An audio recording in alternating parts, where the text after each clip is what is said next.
ईश्वर को जो निर्भीकता से जपता है, कोई भय नहीं उसे, कोई शोक नहीं उसे, बस वो जपता चला जाता है, चाहे उसके सामने कितनी भी कठिनाइयाँ आएँ, कितनी भी परेशानियाँ आएँ, बस उसे तो एक ही रट है कि मुझे परमपिता परमेश्वर मिलेंगे, अवश्य मिलेंगे, अवश्य मिलेंगे।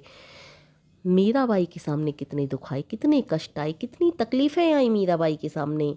मीराबाई ने विष पान किया, मीराबाई के सामने कितने ज़्यादा कष्ट आए। उन्हें रोका गया कि नहीं, तुम कहीं मंदिरों में नृत्य मत किया करो, परंतु जब वो दीवानी होती थीं तो ऐसे दीवानी होती थीं, बस सब कुछ भूल जाती थीं। लोक लाज भय शर्म लज्जा सब भूल जाती थीं वो, क्योंकि यही तो था उनके हृदय का प्रेम जो सब कुछ भुला देता था। निर्भीकता से उन्होंने प्रभु प्रेम किया। तुलसीदास जी के सामने कितनी सारी परेशानियां आई, बचपन में ही उनको त्याग दिया गया यह कहकर कि यह बच्चा तो बहुत ज़्यादा अशुभ है और जिसके भी साथ रहेगा उसका कल्याण कभी नहीं हो सकता। बच्चे को त्याग दिया गया, लेकिन उनकी शुभता तो देखिए, आज उनके द्वारा रचित रामचरितमानस को लोग पूजते हैं। उनकी शुभता तो देखिए, परमपिता परमेश्वर ने अपना सानिध्य उन्हें प्राप्त कराया। क्या उनसे बड़ा कोई शुभ व्यक्ति हो सकता था? तो परमपिता परमेश्वर को भजने वालों के सामने कितनी सारी कठिनाइयाँ आती हैं, किसी को किसी प्रकार से, किसी को किसी प्रकार से, लेकिन कुछ लोग उन कठिनाइयों को भी सह करके परमपिता परमेश्वर का नाम जप करते हैं। क्यों? क्योंकि उन्हें पता है कि परमपिता परमेश्वर को प्राप्त करने में कठिनाइयाँ आएंगी, वही तो सब कुछ है। यदि वो प्राप्त कर ले तो सब कुछ प्राप्त कर लिया, तो फिर उन कठिनाइयों को भी सह करके प्राप्त करना, और अगर उनको उन कठिनाइयों को नहीं सहना है, हमें उन्हें प्राप्त करना ही नहीं, तो फिर तो न जाने कितनी जीवन हमें कठिनाइयाँ सहनी पड़ेंगी, कितनी योनियों में हमें जन्म लेना पड़ेगा, न जाने कहाँ कहाँ भटकना पड़ेगा, कहाँ कहाँ भटकना नहीं पड़ेगा।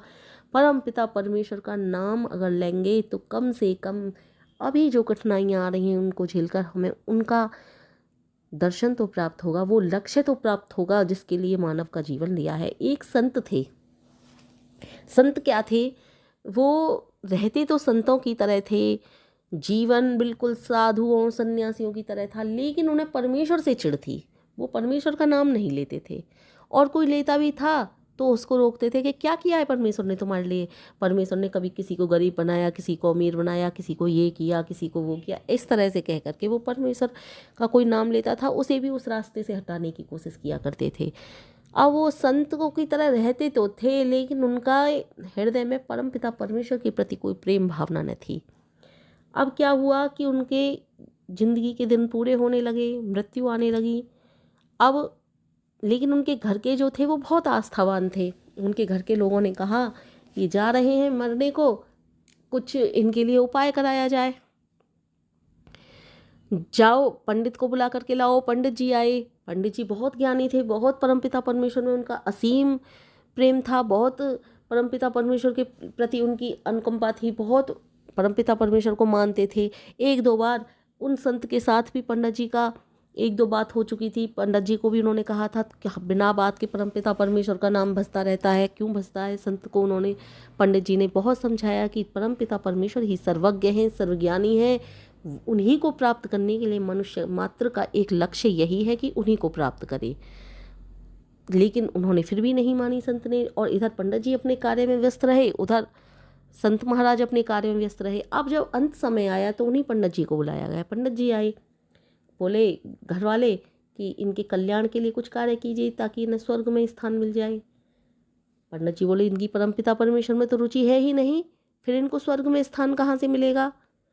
अब उनकी जो बेटियां थी वो बोली इन्होंने तो सारा जीवन साधु सन्यासियों की तरह गुजारा है, त्याग की तरह गुजारा है, ये तो गरीबों की मदद किया करते थे, हर तरह से ये कार्य किया करते थे। तो उन्होंने कहा लेकिन परमपिता परमेश्वर के रास्ते में जो आते थे उनको तो रोकते थे, जो परमपिता परमेश्वर का नाम बसते थे ये उनको तो रोकते थे, ये इन्होंने कभी परमपिता परमेश्वर का नाम ही नहीं लिया। और ये तुम इनको स्वर्ग जाने की बात कह रही हो, स्वर्ग तो परमपिता परमेश्वर का ही घर है। जब परमपिता परमेश्वर का घर है और ये उन्हीं से चिढ़ते हैं तो ये परमपिता परमेश्वर इन्हें अपने घर में कैसे घुसने देंगे। तो बात यही है कि आप धर्म पुण्य कार्य सब करते हो, लेकिन उस परमपिता परमेश्वर का नाम लेना मत छोड़ो, उस परमपिता परमेश्वर का नाम भजो, क्योंकि जितने भी अच्छे कार्य हैं उसी के द्वारा बनाए हुए हैं।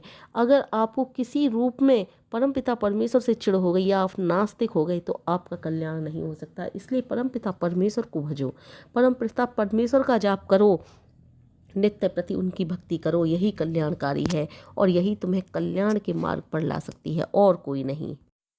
परमेश्वर को भजने के लिए रास्ते में बहुत सारी अड़चनें आती हैं, लेकिन उन अड़चनों से हमें किस तरह से पार पाना है ये हम जानते हैं, स्वयं जानते हैं। प्रहलाद के सामने कितनी सारी अड़चनें आईं, खुद उसका पिता ही दुश्मन बन गया था। उसके पिता ने ही कितनी सारी अड़चनें उसके सामने ला कर के खड़ी कर दी थी, न जाने कहाँ कहाँ से कितनी सारी अड़चनों को पैदा किया, लेकिन प्रहलाद भक्त बिल्कुल नहीं घबराए, बिल्कुल उन्होंने निर्भीकता से सामना किया और परमपिता परमेश्वर का नाम लेना नहीं छोड़ा।